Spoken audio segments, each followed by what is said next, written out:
Alright guys, so I'm actually going to keep this one kind of short and sweet. I'm actually testing some ammunition for hunting. So this is actually just for hunting ammunition. Now, I could totally use the Hornady 240 grain XTPs or the 300 grain XTPs, and there's nothing wrong with that, except for, I mean, really it's just a little bit overboard for shooting a deer with, for deer hunting. I mean, if I was bear hunting, yeah, the extra penetration would be good, but for deer hunting purposes, either one of those rounds, the 240 grain or even the 300 grain, they're just going to plow right on through a deer, and keep going. And, I do have neighbors. They're not real close, but, there's always that chance of, depending on which direction you're shooting in, is that, man, over penetration is a concern.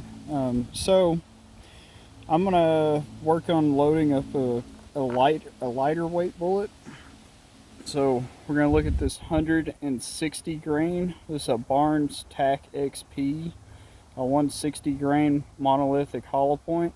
And again, these are undersized just a little bit. If you watch my other videos on this, for those of you worrying about the monolithics spike in pressure, well, they intentionally undersize these by about 1/1000th of an inch to mitigate that problem.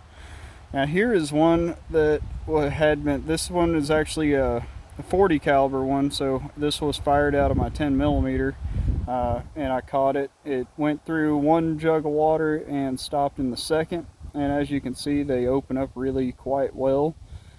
So this is the same bullet construction, just in 45 caliber, and I got two test loads here. You can see they've got just massive hollow points on them, very deep and very large hollow points. And so we're going to test them out of the 28-inch Browning.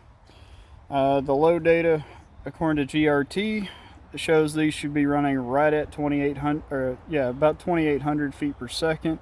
I think it says 2,805 at the current loading. So turn you down here to the chronograph. We're going to shoot these 2 rounds and then go check the target and see how they actually group down there at 50 yards. So the idea is with the 160 grain, and if it runs indeed around 2,800 feet per second, is that we're going to get good energy on target, but because the bullet's a little lighter, it's going to have a little less penetration, and so it's going to keep that energy in the target. You're not worrying about wasted energy. You're not worrying about the bullet, going all the way through and through your, the animal you're hunting. So the idea is that it stays in the animal and dumps all of its energy into the animal. So we're looking for basically extreme terminal performance. And so let's shoot this first round and see what happens.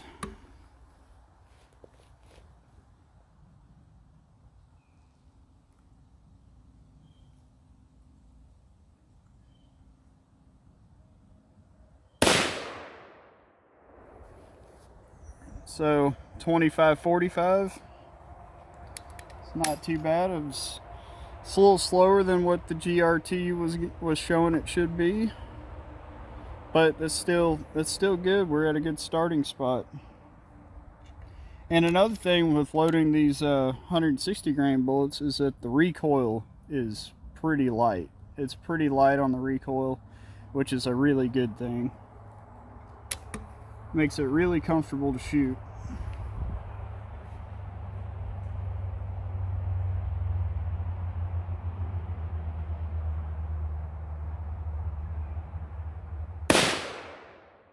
.2573. All right, let's go ahead and we'll look at these primers real quick.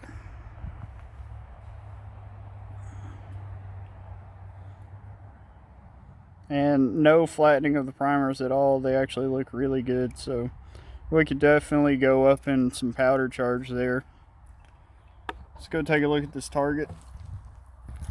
Alright, so here we are at 50 yards. This is a 1-inch rimfire target, and those were the two Barnes Tac-XP rounds. Again, you know, from yesterday's testing, I have the scope still dialed a mil high. So, I mean, if I just dialed it back down, we'd be good to go. I'm going to go around here and see the penetration on these. Let's see if we can see it. Okay.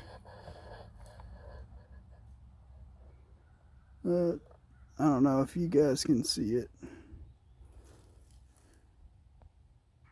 Right there, where I just focused, that's where those two rounds went through this plywood. So we still got quite a bit of penetration there, you know. We got, this is flooring plywood, and we got 1, 2, 3, 4, 5, 6 sheets of it, and then 4 sheets of this 3/8 plywood, I think is what that is. So 4 sheets of 3/8, and then, like I said, 1, 2, 3, 4, 5, 6 sheets of flooring plywood. And those two rounds still, even though they're only 160 grains, they just plowed right on through it. I mean, the 240s and the 300 grainers, they plow right on through it too, no problem. But once they reach that concrete, they stop. So this is just gonna be the first test on this. I may do one more here in just a few minutes. All right, back at it. Test number 2. We've gone a little bit up in our powder charge here. Seating depth and everything else stayed the same. You shoot 2 rounds and go check the target. I lowered the elevation down by a mil, so it's going to hit a little lower this time.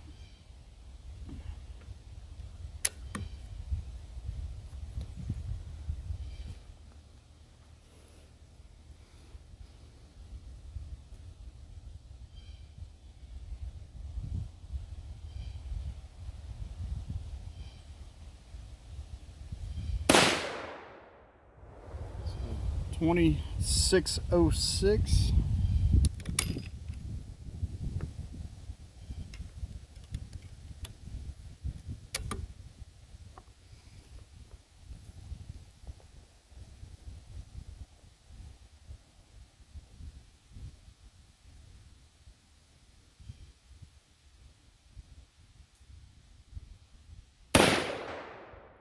$25.72.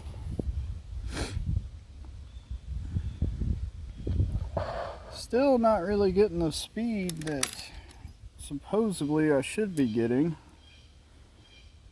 And primers, again, still looking pretty fine, pretty okay there. And even though I lowered the elevation down by a mil, that first round hit right here, and then the second round hit here. So I'm not sure what's up with that, but you know, this is still a great hunting, you know, great hunting accuracy for 50 yards. No problem. Alright, so test number 3. Got 2 more loaded up.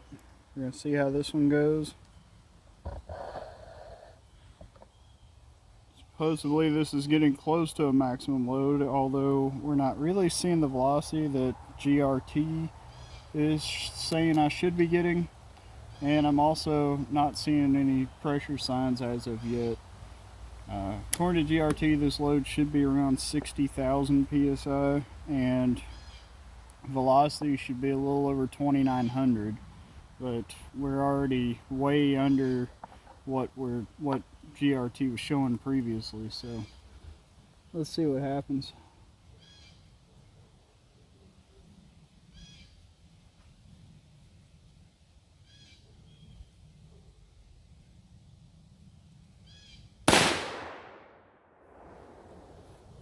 $26.76.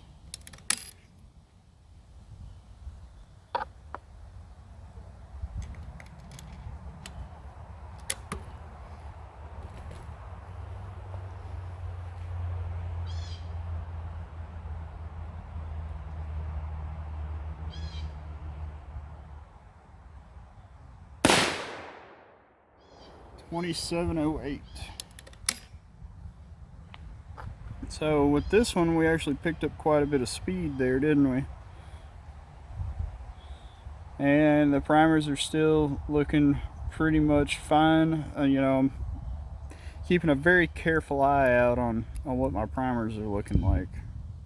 So it looks like, with the exception, with the exception of that one round, they're still grouping super tight. The group is a little bit lower, and that's because I pulled it down by a mil. And 1 mil at 50 yards is only 1.8 inches or something like that. It's supposed to be, but these seem to be still shooting flatter than anything, so yeah. I may do one more test or a couple more, and I guess we'll just keep going up until we start seeing some pressure signs. So far, everything is good. They're all accurate, flying great.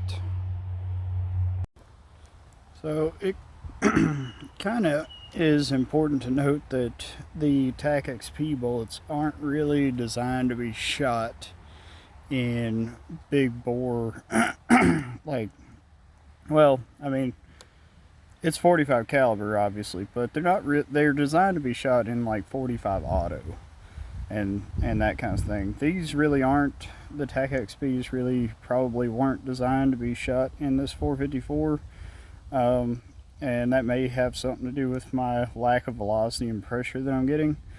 And then also, Barnes does make another monolithic hollow point bullet called the XPB, and they are designed for, like, you know, 454, 460, and that sort of thing. The only thing is they don't make them this light. They don't make that particular bullet type in 160 grains. And you know, I wanted for this project a lightweight bullet that, you know, is going to give me low recoil, just for hunting purposes. You know, no more than 50 yards is, you know, 50 yards is really all I need out of it. And so that's what I'm trying to get out of this. Now obviously, like where I'm at right now in the velocity and then the accuracy, and plus, if we run the ballistic calculator and find out how much energy these are producing, they're producing way more energy than is absolutely necessary for shooting deer with. But you know, I want to see how fast we can get these things to go. They're twice the weight of the 78 grain. These are 160, so just a little more than twice the weight of those Liberty civil defense bullets, and I want to see if maybe I can get them close to about 2900 is what I would like to see out of them. But we've got a long ways to go if we're going to get 2900 out, so I don't know that I'm ever actually going to get there. Maybe with a different powder, I'm not sure. All right.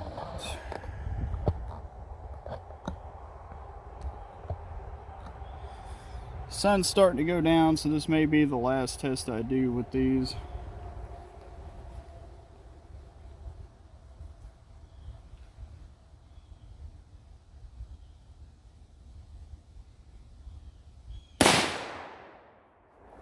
$27.27. I didn't go up as much this time. I only went up about half a grain. I was jumping 1 grain at a time. Now I'm at half a grain up from the last test.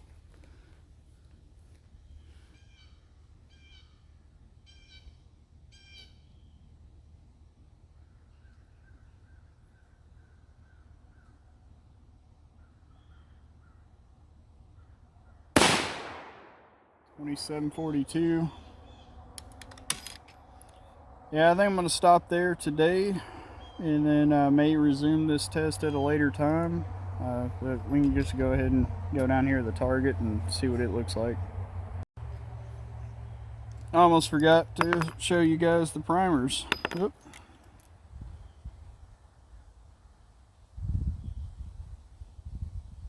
There you go. So, I mean, I think we're starting to see some pressure there.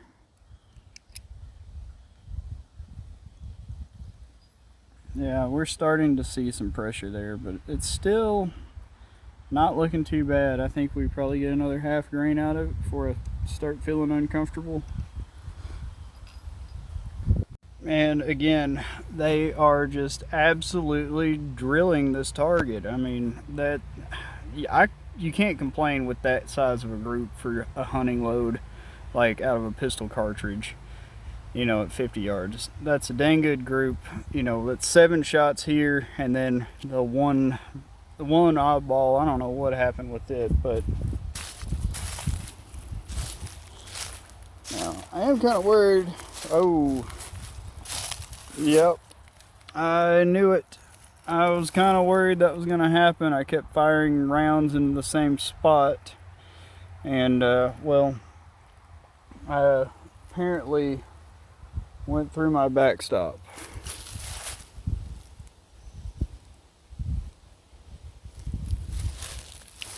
And yeah, there's like concrete over there, a bunch of concrete down here, dust. I wonder, going through that backstop, if I hit any of these trees with it.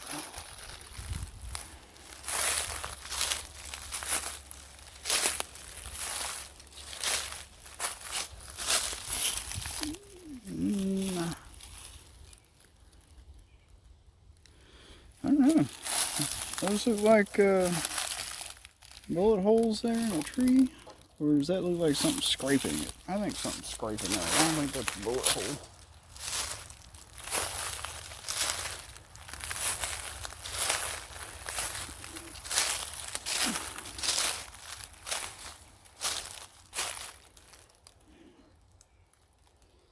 Yeah, I'm not really seeing any evidence of hitting any trees back here yet, so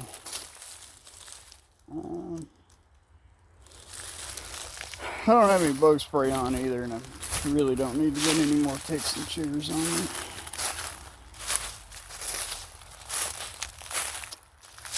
me. Yep, looks like I'm gonna have to aim at a different spot now, because I blew through that plywood and I kept hammering the same spot with all them rounds, and you can kind of see up in there.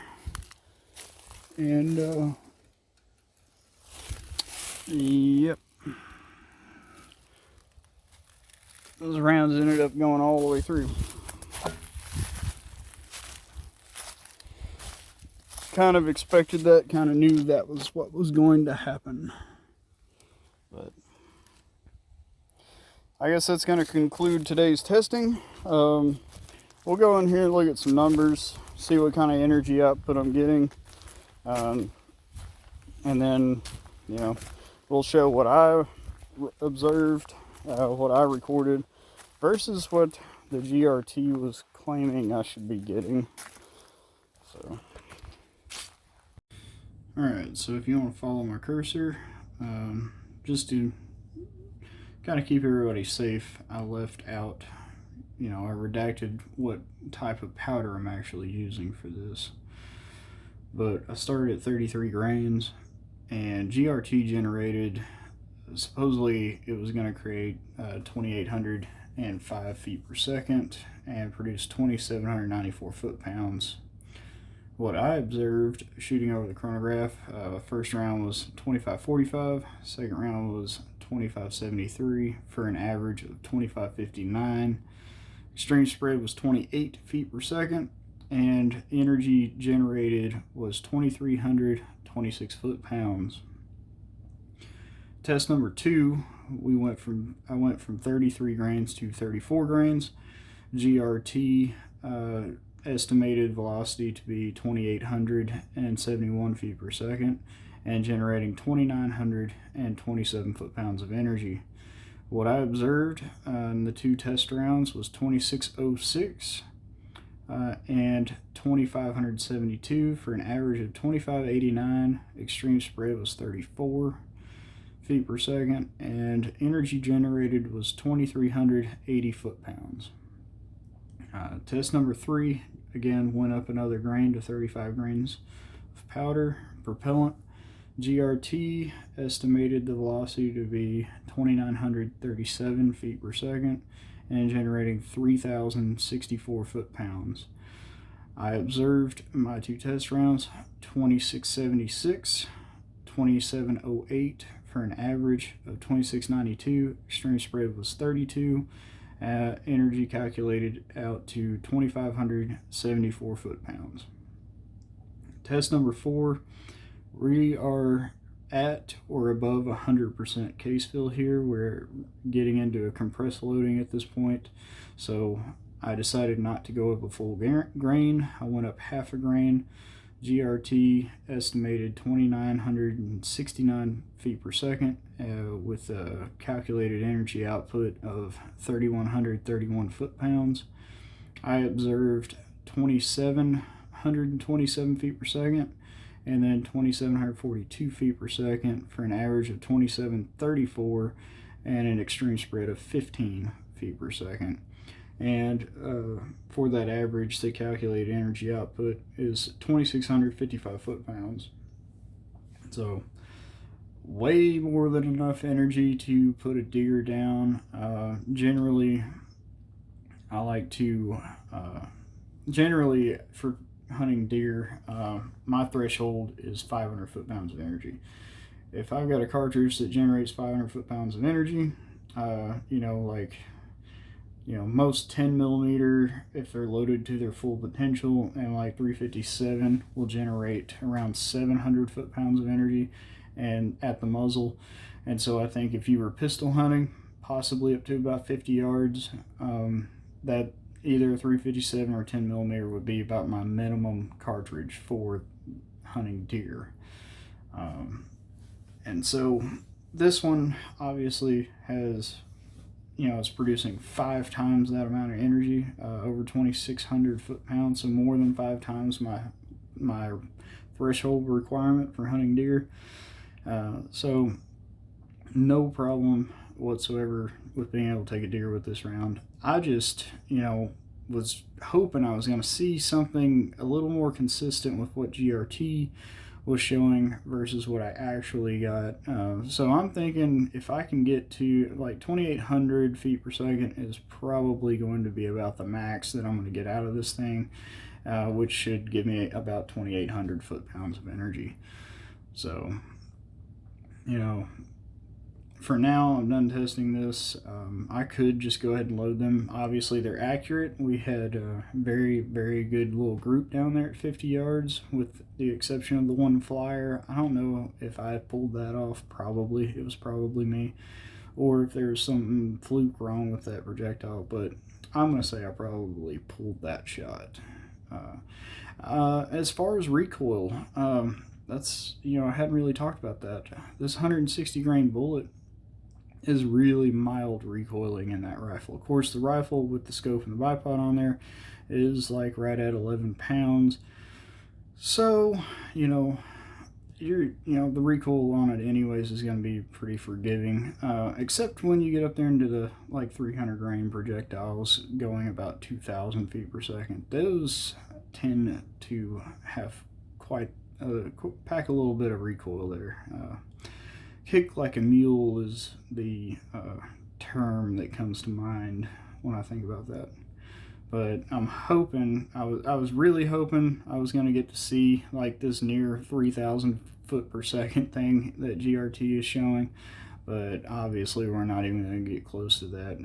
We'll run out of space for powder, and then if you compress it too much, then weird things happen. Pressures can spike uncontrollably or unpredictably, and you'll run into other issues. But one thing I did notice was the extreme spread is pretty typical. It's not too bad, being 20 low or upper 20s to low 30s, but when we get into that compressed zone, all of a sudden it drops down to 15 feet per second.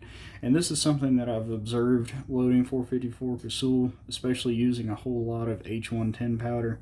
This is not H110 powder, by the way. H110 burns way too slow to put behind a 160 grain bullet. You will not burn all the powder up. There will be unburnt powder left in the barrel, no matter how compressed you load it. But with that being said, H110 behind 300 grain bullets. When I get up there in powder charge, once I get to a compressed load level, it just seems to like it a lot. And my extreme spread goes from that 30 plus foot per second area, and it drops down to 10. And sometimes, like, I've had extreme spreads using H110 in my 454.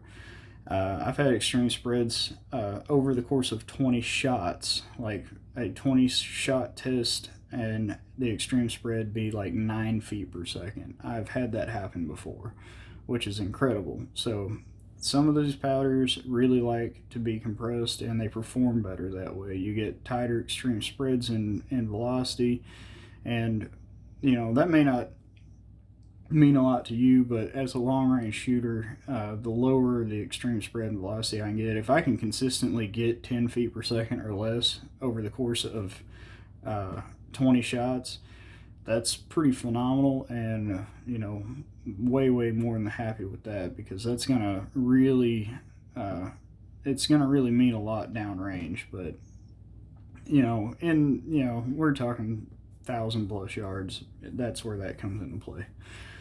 At normal hunting distances, I mean, I wouldn't worry about my extreme spread at all. Like, even 30, 34, 28, like, that's all perfectly fine. Your factory ammunition, anything you buy in a store somewhere, is typically going to be 50 to 75 feet per second extreme spread. At least in most cases, that's what I've seen.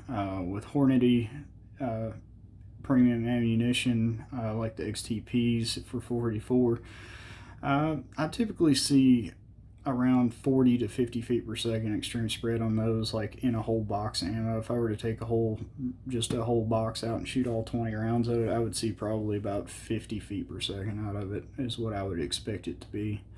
So hand loading, obviously you can get better than average extreme spread, but